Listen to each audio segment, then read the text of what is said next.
ചിത്രം സീരിയലിന്റെ latest episode review ആണ് പറയുന്നത്. അങ്ങനെ നന്ദിനിയുടെ പെട്ടെന്നുള്ള ഈ ഒരു മാറ്റം കണ്ടപ്പോൾ വേദക്ക് അതൊരു പന്തികേട് തോന്നുന്നുണ്ട്. നന്ദിനിയാണെങ്കിൽ കമലമ്മയോടും മാഷിനോടൊക്കെ ഓരോന്ന് പറഞ്ഞ് ന്യായീകരിക്കുകയാണ്. പഴയതുപോലെ ഒന്നുമല്ല, മാറ്റങ്ങൾ ആർക്കും വരാമല്ലോ എന്നും താൻ മാറാൻ തീരുമാനിച്ചു എന്നൊക്കെയാണ് നന്ദിനി പറയുന്നത്. കമലയും മാഷും ഇത് കേട്ടപ്പോൾ അവളെ അങ്ങ് സപ്പോർട്ട് ചെയ്തു.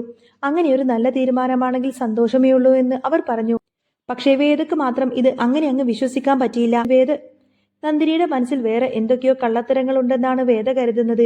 കാരണം ഇത്രയും കാലം ഇല്ലാതിരുന്ന സ്നേഹം പെട്ടെന്നൊരു ദിവസം അടുക്കളയിൽ കയറി സഹായിക്കാനും വീട്ടുകാര്യങ്ങളിലൊക്കെ ഇടപെടാൻ തുടങ്ങിയത് അത്ര നിസ്സാരമായി കാണാൻ വേദക്കാവുന്നില്ല. എന്താണെങ്കിലും ഇതിന്റെ പിന്നിലെ കളി താൻ ഉടനെ തന്നെ പൊക്കുമെന്ന് വേദ മനസ്സിൽ ഉറപ്പിച്ചു. അപ്പോഴാണ് നന്ദിനി ചോദിക്കുന്നത്, എന്താ വേദ നീ ഒന്നും മിണ്ടാതിരിക്കുന്നത്? മാഷ് നന്ദിനിയുടെ മാറ്റങ്ങളെപ്പറ്റി പുകഴ്ത്തു പറയുന്നത് കേട്ട് വേദ ഒന്നും പറയാതെ അകത്തേക്ക് കയറിപ്പോയി. കുറെ കഴിഞ്ഞ് വരുണിനെ കാണാൻ പോയ വിക്രം തിരിച്ചു വന്നപ്പോൾ വേദ ഓടിച്ചെന്ന് കാര്യങ്ങളൊക്കെ തിരക്കി. വരുൺ എന്തു പറഞ്ഞു? വഴക്കാണോ? അതോ ഇനിയിപ്പോ വിക്രം പറഞ്ഞതുപോലെ മാറ്റം വല്ലതുമുണ്ടോ എന്ന് ഒരു 100 ചോദ്യങ്ങൾ അങ്ങ് ചോദിക്കാണ് വേദ. വിക്രം പറയുന്നുണ്ട്, നീ പറഞ്ഞത് ശരിയാ, അവന് നല്ല മാറ്റം വന്നിട്ടുണ്ട്. ദീപ്തിയുടെ കാര്യത്തിൽ വരുൺ ഇപ്പോൾ വല്ലാത്ത സീരിയസ് മൈൻഡാണെന്നും അവന് എന്തൊക്കെയോ തിരിച്ചറിവുകൾ ഉണ്ടായിട്ടുണ്ടെന്നും വിക്രം വേദയോട് പറഞ്ഞു. ഇതിനിടയിൽ നമ്മൾ കയറി തീരുമാനമെടുക്കേണ്ട കാര്യമില്ലെന്നും ദീപ്തിയുടെയും വരുണിന്റെയും കാര്യങ്ങൾ അവർ തന്നെ തീരുമാനിക്കട്ടെ എന്നും വിക്രം പറയാണ്. ഇതൊക്കെ കേട്ടപ്പോൾ നീ അവനെ സപ്പോർട്ട് ചെയ്യാണോ എന്ന് വേദ സംശയത്തോടെ ചോദിച്ചു. പക്ഷേ വിക്രം പറയുന്നത് വരുണിന്റെ സംസാരത്തിൽ നിന്നും പഴയ ആ മോശ സ്വഭാവം മാറിയെന്ന് തോന്നുന്നു. ഒരു പക്ഷേ സ്വന്തം അച്ഛൻ തന്നെയായിരിക്കും അവനെ ഈ മദ്യത്തിനും മയക്കുമരുന്നിനുമൊക്കെ അടിമയായി നശിപ്പിച്ചത്. ഇപ്പോൾ അവന് അതിന്റെയൊക്കെ കുറ്റബോധം തോന്നി തുടങ്ങിയിട്ടുണ്ട്. വിക്രം അന്ന് അവനെ അടിച്ചതുകൊണ്ടാണ് താൻ ഇന്ന് ഇങ്ങനൊരു ജീവിതം തിരഞ്ഞെടുത്തുവെന്നതാണ് വരുൺ നന്ദിപൂർവ്വം പറഞ്ഞ കാര്യവും വിക്രം ഓർക്കുന്നു. പക്ഷേ വീട്ടുകാർ ഇതറിഞ്ഞു കഴിഞ്ഞാലുള്ള അവസ്ഥയോർത്ത് വേദക്ക് നല്ല പേടിയുണ്ട്. വിക്രം വേദയെ സമാധാനിപ്പിക്കാൻ നോക്കിയെങ്കിലും സ്വന്തം കുടുംബം വീണ്ടും വേദനിക്കുമോ എന്ന ആദി വേദയുടെ ഉള്ളിൽ പുകയുന്നുണ്ടായിരുന്നു. ആ സമയത്താണ് അങ്ങോട്ടേക്ക് വാസവൻ വീട്ടിലേക്ക് എത്തുന്നത്. രേണുക അയാൾക്ക് ഭക്ഷണമൊക്കെ വിളമ്പിക്കൊടുക്കുന്നിടയിൽ തന്നെ വരുണുമായിട്ട് ഇഷ്ടപ്പെട്ട പെൺകുട്ടി, അതായത് വേദയുടെ അനിയത്തി ദീപ്തി അവിടെ വന്ന കാര്യം പറഞ്ഞു. വാസവൻ ആദ്യമൊന്നും ഞെട്ടിയെങ്കിലും രേണുക ആ കുട്ടിയെപ്പറ്റി നല്ലത് മാത്രം പറഞ്ഞപ്പോൾ അയാൾക്ക് കൗതുകമായി. തനിക്ക് പഴയ വരുണിനെയല്ല തനിക്ക് ഇഷ്ടമെന്നും ഇപ്പോഴത്തെ മാറ്റം വന്ന വരുണിനെയാണെന്നും ദീപ്തി തന്നോട് പറഞ്ഞതായി രേണുക വാസവനോട് വിശദീകരിച്ചു.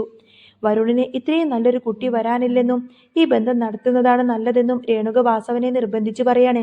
വാസവൻ ഒന്ന് ആലോചിക്കട്ടെ എന്നും പറഞ്ഞ് അവിടെ നിന്നും എഴുന്നേറ്റ് നേരെ വരുണിന്റെ മുറിയിലേക്ക് ചെന്ന വാസവൻ നേരെ കാര്യത്തിലേക്ക് കടന്നു. വിക്രത്തോടുള്ള പക തീർക്കാൻ വേണ്ടിയിട്ടാണോ നീ ദീപ്തിയെ സ്നേഹിക്കുന്നത് എന്നായിരുന്നു അയാളുടെ ആദ്യത്തെ ചോദ്യം. എന്നാൽ വരുൺ പറഞ്ഞത് ഹോസ്പിറ്റലിൽ വെച്ച് താൻ ആത്മഹത്യക്ക് വരെ ശ്രമിച്ചപ്പോൾ തന്റെ ജീവിതത്തിലേക്ക് കൈപിടിച്ച് തിരിച്ചു കൊണ്ടുവന്നത് ദീപ്തിയാണെന്നും താൻ നശിച്ചു പോവാതിരിക്കാൻ കാരണം അച്ഛൻ ചോദിക്കുന്നതൊക്കെ വാങ്ങിക്കൊടുത്ത് തന്നെ വഴി തെറ്റിച്ചതാണെന്നും അന്ന് അച്ഛനൊന്ന് ഉപദേശിച്ചിരുന്നുവെങ്കിൽ തനിക്ക് ഈ ഗതി വരില്ലായിരുന്നു എന്നും വരുൺ തുറന്നടിച്ചു. അമ്മ മരിച്ചതിന് ശേഷം രേണുകാമ്മ തന്നെ നന്നാക്കാൻ നോക്കിയപ്പോഴും അച്ഛൻ തടഞ്ഞ കാര്യം അവൻ ഓർമ്മിപ്പിച്ചു. ഇതൊക്കെ കേട്ടപ്പോൾ വാസവന് ശരിക്കും അങ്ങ് അമ്പരന്ന് പോയി. താൻ ചെയ്തത് സ്നേഹക്കൂടുതൽ കൊണ്ടാണെന്ന് അയാൾ കരുതിയെങ്കിലും മകന്റെ വാക്കുകൾ അയാളെ ശരിക്കും ചിന്തിപ്പിച്ചു.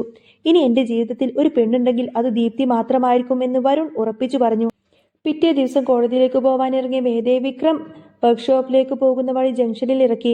പോകുന്ന വഴിക്ക് വേദ പല കാര്യങ്ങളും വിക്രമിനോട് ചോദിച്ചുകൊണ്ടിരുന്നു. വിക്രത്തിന് അത് ഇഷ്ടപ്പെട്ടില്ലെങ്കിലും വേദ ഓരോന്ന് ചോദിച്ച് വിക്രമിന്റെ ഉള്ളിലിരിപ്പ് അറിയാൻ നോക്കുകയായിരുന്നു. അവസാനം ജംഗ്ഷനിലെത്തിയപ്പോൾ വിക്രം പറഞ്ഞു, നീ ദീപ്തിയുടെയും വരുണിന്റെയും കാര്യത്തിൽ ഇനി വീട്ടിൽ ചെന്ന് പ്രശ്നമുണ്ടാക്കേണ്ട കാര്യമൊന്നുമില്ല. അവരങ്ങ് ജീവിക്കട്ടെ എന്ന്. നമ്മളെക്കാൾ ആത്മാർത്ഥതയോടാണ് അവർ രണ്ടുപേരും ഇപ്പം നിൽക്കുന്നത് എന്ന് എനിക്ക് തോന്നുന്നു. വിക്രമിന്റെ വാക്ക് കേട്ട് വേദക്ക് വല്ലാത്ത വിഷമം തോന്നി. അപ്പോ എനിക്ക് ആത്മാർത്ഥതയില്ലെന്നാണോ? വേദ ചോദിച്ചു. വിക്രത്തിന് വേദയോട് വലിയ ഇഷ്ടമാണെങ്കിലും അത് പുറത്തു പറയാനൊന്നും അവന് വല്ലാത്ത ബുദ്ധിമുട്ടായിരുന്നു. വിക്രം പറഞ്ഞത് കേട്ട് വേദയുടെ കണ്ണ് നിറഞ്ഞു. നിനക്ക് എന്നോടുള്ള സ്നേഹം ഇത്രയുള്ളൂ അല്ലേ വിക്രം? അങ്ങനെ ചോദിച്ചുകൊണ്ട് തന്നെ അവൾ വണ്ടിയിൽ നിന്നും ഇറങ്ങി വേഗത്തിൽ തന്നെ നടന്നു. വിക്രം എത്ര വിളിച്ചിട്ടും അവൾ തിരിഞ്ഞു നോക്കിയതുപോലുമില്ല. വിക്രത്തിന് തന്റെ തമാശ അല്പം കൂടിപ്പോയി എന്ന് അപ്പോഴാണ് മനസ്സിലായത്. വർക്ക്ഷോപ്പിലിരിക്കുമ്പോഴും അവന്റെ മനസ്സ് മുഴുവൻ വേദയുടെ ആ ഒരു മുഖമായിരുന്നു. ഇതേ സമയം വാസവൻ വരുണിന്റെ വാക്കുകൾ ആവർത്തിച്ച് ആലോചിക്കുകയായിരുന്നു. താൻ കാരണമാണോ അവൻ നശിച്ചു പോയത് എന്ന ചോദ്യം അയാളെ വല്ലാതെ അസ്വസ്ഥനാക്കി. അയാൾ നേരെ ദീപ്തിയുടെ വീട്ടിലേക്ക് പോവാൻ തന്നെ തീരുമാനിച്ചു. ആരോടും പറയാതെ വാസവൻ അങ്ങോട്ടേക്ക് കയറി ചെല്ലുമ്പോൾ ശങ്കരനാരായണൻ, പത്മം അങ്ങനെ എല്ലാവരും അവിടെ ഞെട്ടി നിന്നു. വാസവൻ അവിടെ ചെന്ന് വളരെയധികം ശാന്തനായിട്ടാണ് സംസാരിച്ചത്. നിങ്ങളുടെ മകളെ എന്റെ മകന് വേണ്ടി ചോദിക്കാനല്ല ഞാൻ വന്നത്.